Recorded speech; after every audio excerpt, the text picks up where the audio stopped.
Hello guys, Ram Ram सभी दोस्तों को राम राम। अपने नए वीडियो में आप सभी का स्वागत है।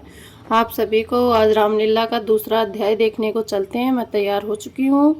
अब चलो अपन सब चलते हैं रामलीला का दूसरा अध्याय देखते हैं आगे क्या होता है। प्लीज़ सभी वीडियो को फुल वॉच करना और आप सभी का वेलकम है अपने नए वीडियो में। कैसी लगे कमेंट बॉक्स में ज़रूर बताना। आशा करती हूँ कि आप सबको अच्छी लगे और लाइक शेयर ज़रूर करना। चलो सभी को रामलीला दिखाते हैं। चलो भाई मैं भी चलती हूँ। Okay bye bye. 14 वर्षों का वरदान मुझे ये सुनकर ये बेहोश हुए। इच्छा भी रखे पास तुम्हें, पर हुआ वही जो होना था। बेकार हुई सब इच्छाएं। यदि तुम अपना फर्ज समझते हो तो पूरी करो आज्ञा ये। माता, वही पुत्र बड़भागी है जो माता पिता की आज्ञा का पालन करने वाला हो। तो मन में मेरा विशेष रूप से मुनियों से मिलाप होगा, जिसमें मेरा सभी प्रकार से कल्याण होगा। जिसमें भी पिताजी की आज्ञा और तुम्हारी सम्मति है माता। और तो और प्राण प्रिय भरत राज्य पाएगा। सब प्रकार से मेरे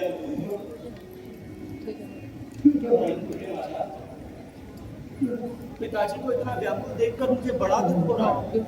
उनको इतनी सी बात के लिए इतना भारी दुख हो गया। अवश्य ही मुझसे कोई बड़ा अपराध हुआ है, जिस कारण पिताजी मुझसे बड़े कैमरा खड़े तुम्हें मेरी सौगंध है माता। बड़े कैमरा खड़े। मुझे तुम्हारी शपथ अब भरत की सौगंध है। मुझे महाराज के दुखों का कोई दूसरा कारण नहीं पता। हे काश, तुम तो माता पिता और भाइयों को सुख देने वाले हो। तो तुम ही ये समझाकर सबकी बात करो, जिससे ऊपर की चौकी पर में इन चौकी रचना हो। जो आ गया माता।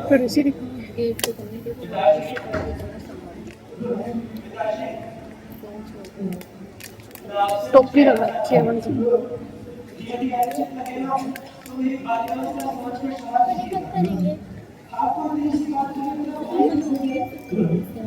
माता से पूरी बात जानकर मुझे बड़ी खुशी होगी। मैं आपकी आज्ञा पालन करके जल्द ही लौट आऊंगा। आप इसने की सोचना समझ नहीं पिताजी और हृदय में प्रसन्न से मुझे आज्ञा दीजिए। पिताजी से बोल लीजिए। मैं माता से मिलकर आता हूँ। मैं आपके चरण से जाऊंगा। बैठा बैठा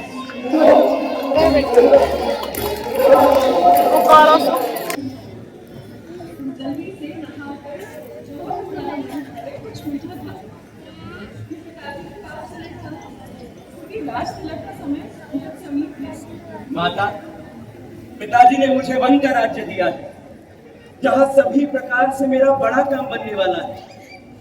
माता तुम प्रसन्न मन से मुझे आज्ञा दो। मैं पिताश्री के वचनों का पालन कर फिर लौटकर तुम्हारे चरणों का दर्शन करूंगा। ये क्या माता, आपकी आंखों में आंसू? तो मन को दुखी ना करो माता, तुम्हारी कृपा से बनने की आनंद ही रहेगा।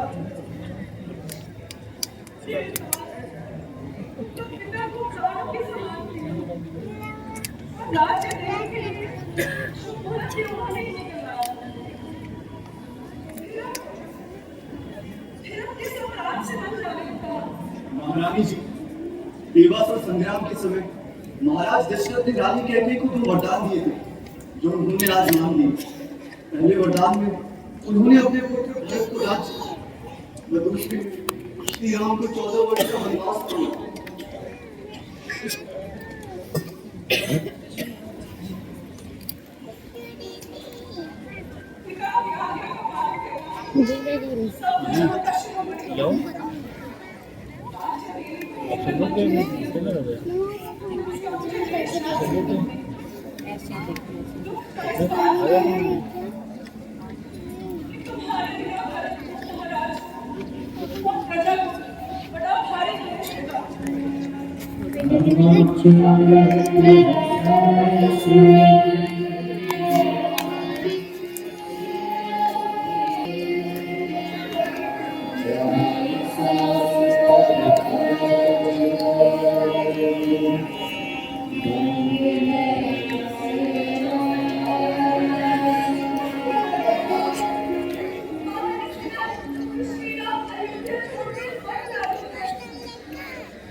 तुमसे पूछ रही पुत्री मैं जाऊं या रहूं। मैं तुमसे पूछ रही हूँ कि मैं प्यार करूं या रहूं। मेरा क्या है?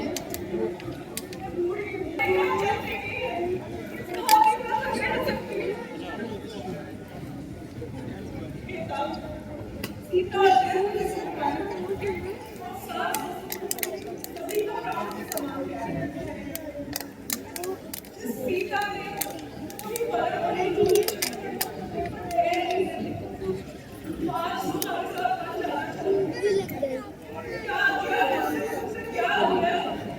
जानकी, सीता, अपना और मेरा दोनों का भला चाहती हो ना, तो मेरा वचन मानकर घर पर ही रहो। ये सास ससुर के चरणों की सेवा से बढ़कर दूसरा कोई धर्म नहीं है।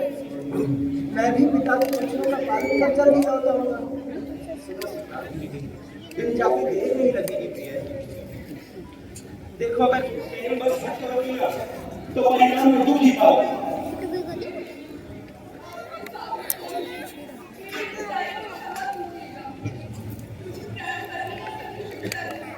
जिसके पिता परंतु मैंने मन में विचार कर देख लिया, इस जगत में पति के वियोग के समान कोई दूसरा दुख नहीं है। आपके मेरा स्वर्ग भी मेरे लिए नरक के समान है। आपके साथ रहकर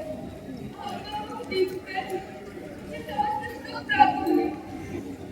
आपके साथ रहते मेरी आंख उठाकर देखने वाला बुरा कौन है? मैं सुकुमारी अवश्य हूँ, परंतु हीरा मन में आपके संग रहने योग्य हूँ। अगर आपकी तपस्या उचित है तो मेरी भी उचित है। सीते, आज विषाद करने का अवसर नहीं है प्रिय। सोचो समझो और फिर मेरे साथ वन जाने की तैयारी करो।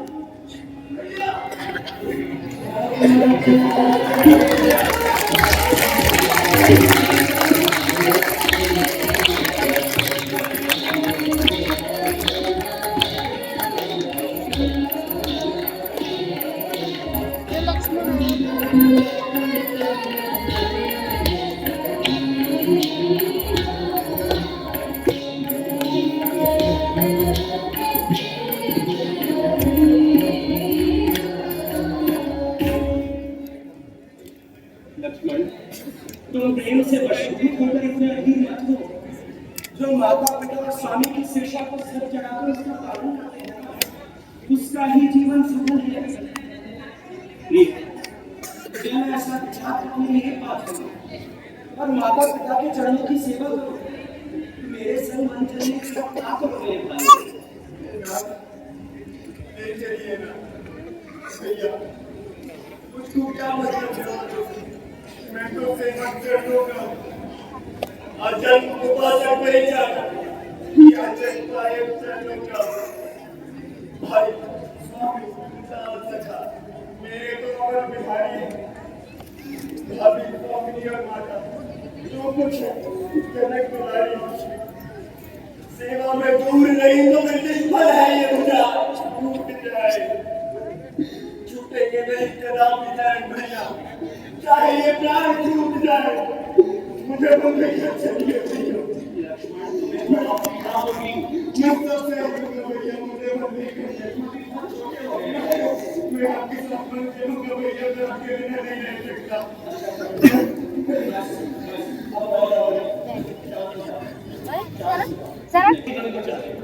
बस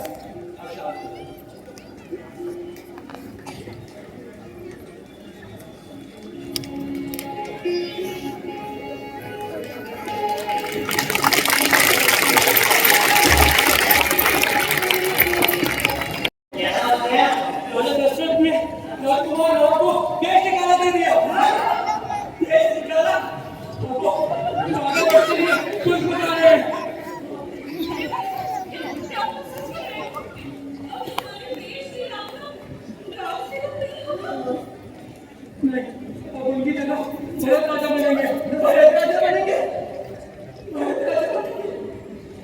हे प्रभु, ये क्या आनंद हो रहा है? अरे भैया, विधाता ही विधि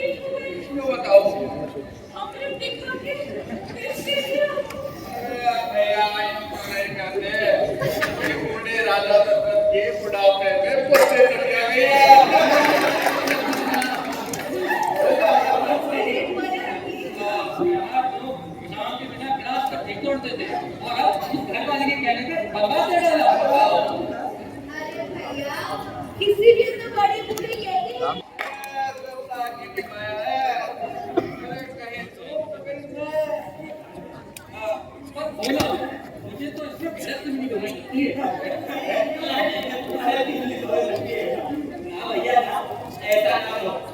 अरे भरत जी तो राम भैया को बड़ा प्रेम करते हैं। अब इस कुटिल माता के कारण बेचारे भरत जैसे पहले आदमी पर कलंक लगेगा, जबकि जबकि राम जी को जब भरत भैया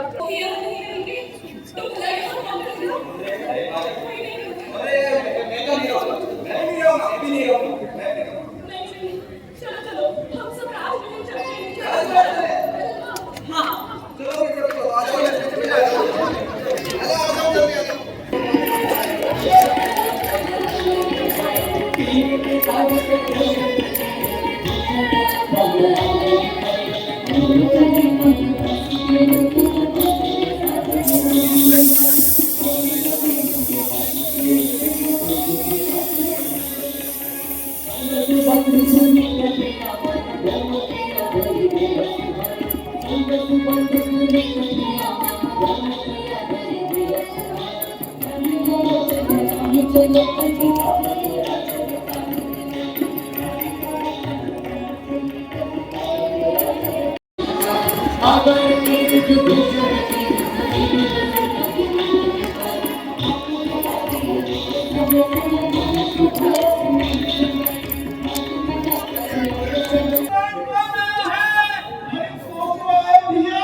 भैया केवट कभी अपनी नाव को किनारे पर ले लो, जिससे देवी सीता को सुरक्षा से मिल सके।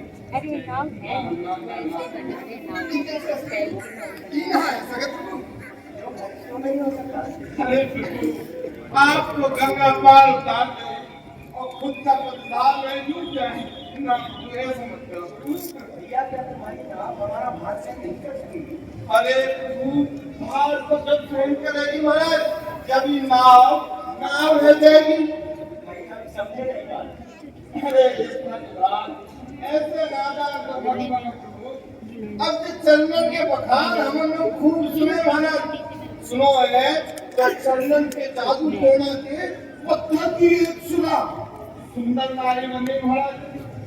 अब महाराज मैं निधन के वक्त मेरी जिकात की नैया अगर जो चंदन के जादू टोना के कछु है गो तो भैया के वक्त की रह जाएगी चेगंगा मैया की और मान लो महाराज अगर के चंदन के जादू टोना के नाव अगर नारी बन गई तो बड़ी दिक्कत है। बड़ौदा महंगाई के जमाने में एक हमारी भाषा को बड़ा भारी पड़ा। अब वो मैं निधन के वक्त फिर प्रभु को मैं कैसे क्यों बेटा हो गया भैया गंगा पार कैसे करेंगे? हाँ प्रभु चारों पाए हृदय में बोले हाँ तो प्रभु सबसे पहले सिर्फ चरण पर वाले हम आंख होंगे तुम्हारे खूब पानी डाल और प्रभु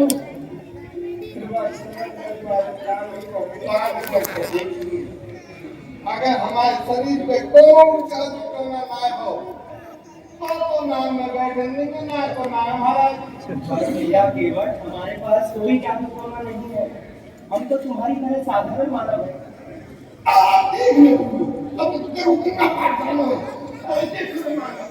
तुम वही उपाय करो जिससे तुम्हारी नौका बात समझदारी अरे पार्वती अरे सुने का एक लोटा उठा लिया प्रभु के पांव पार्वती अरे सुन लिया समझना है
हे विधाता, कितना भागा हूं मैं। श्री राम के चले जाने के बाद अब तक मेरे प्राण नहीं मिले। जब अयोध्या के व्याकुल नर नारी मुझसे पूछेंगे हमारे राम लक्ष्मण कहाँ है, मैं क्या उत्तर दूंगा?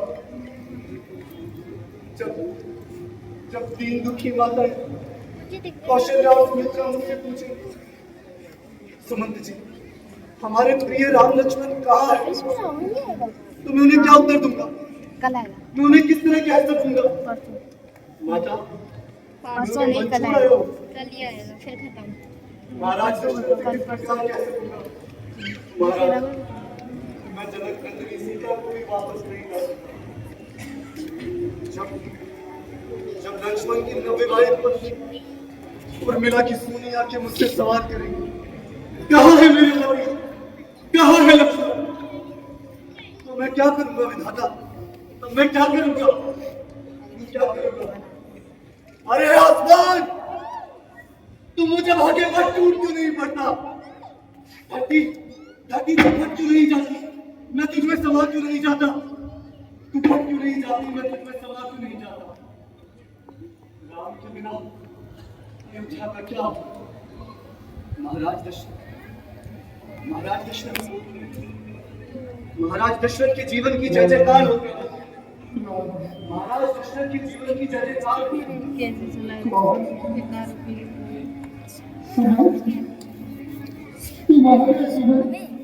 तुम आ गए, मेरे राम को लौटा लाए।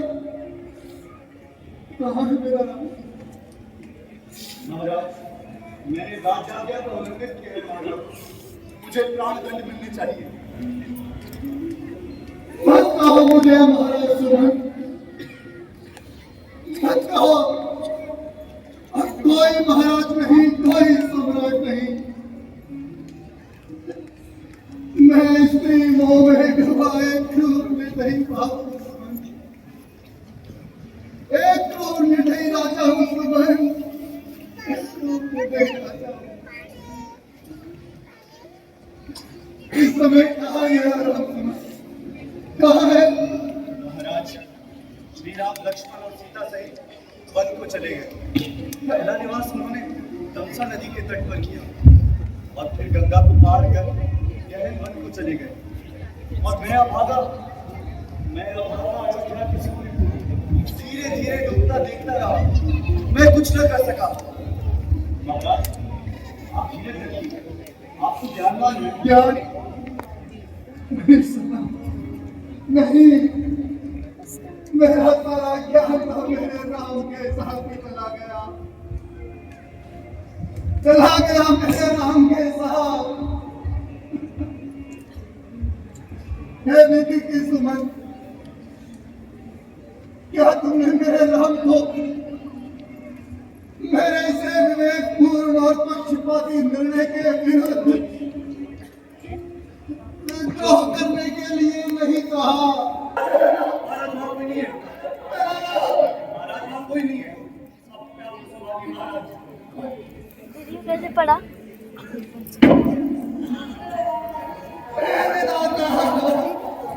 नीचे बैठ जाओ लोग, नीचे बैठ जाओ। कर्म फल का कौन टाल सका है सुमन? और श्रवण हुआ स्वामी। वो देखो सुमन, वो बूढ़ा अंधा मुनि मुझे श्राप दे रहा है। अरे ओ राजा दशरथ, जिस प्रकार हम अपने पुत्र सत्य है ये सुमन, फिर जो उसके अपने माँ यौवन बाप के थे मध्य ना, में जो अंधे थे, अंधे थे उसके माँ बाप। उनने शराब दिया था। जैसे हम तड़प के मरे वैसे तो मरे। तो भी तड़पेगा। एक दिवस रात्रि में वन को शिकार खेलने गया। सोचा अब ये बताएगा कोई बाघ सरोवर पे पानी पीने आएगा तो उसका शिकार करूंगा। तभी मुझे सरोवर में जल की ध्वनि सुनाई दी। मुझे लगा कि बाघ वहां पानी पी रहा है। मैंने तुरंत उस ध्वनि की दिशा में अपने पैर जोड़ दिए। समय तभी मुझे एक मानव की चित्कार सुनाई दी, ए ईश्वर, ये कैसा अनर्थ हो गया। मैंने जाकर देखा तो एक मुनि कुमार मेरे पांव से हाथ होकर छटपटा रहा था। वो श्रवण कुमार था सुमन, जो अपने बूढ़े अंधे माता पिता को तीर्थ यात्रा पर ले जा रहा और यहाँ सरोवर में उनके लिए जल लेने आया। जब बढ़िया तो खड़ा गया। मुझे देखते ही उसने क्रोध भरे स्वर में कहा, अरे ओ राजा, कौन हो तुम जिसने मुझे निरपराध प्राणी की हत्या की है? मैं कोई उत्तर नहीं दे सकता। राजा, जिस प्रकार मैं और मेरी पत्नी पुत्र वियोग में प्राण त्याग रहे हैं, तू भी उसी प्रकार प्राण त्यागेगा। पुत्र विजय में ही प्राण त्यागेगा तू। ये मेरा श्राप है। आज उसका श्राप सत्य हो रहा है सुमन। मेरा नाम मुझे छोड़ कर चला गया।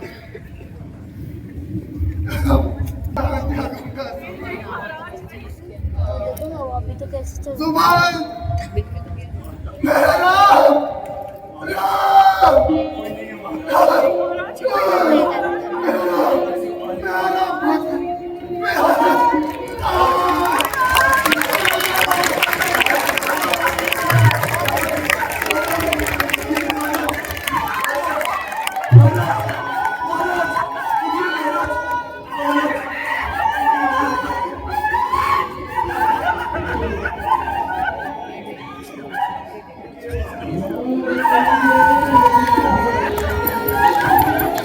Bye bye. सभी को कैसा लगा सभी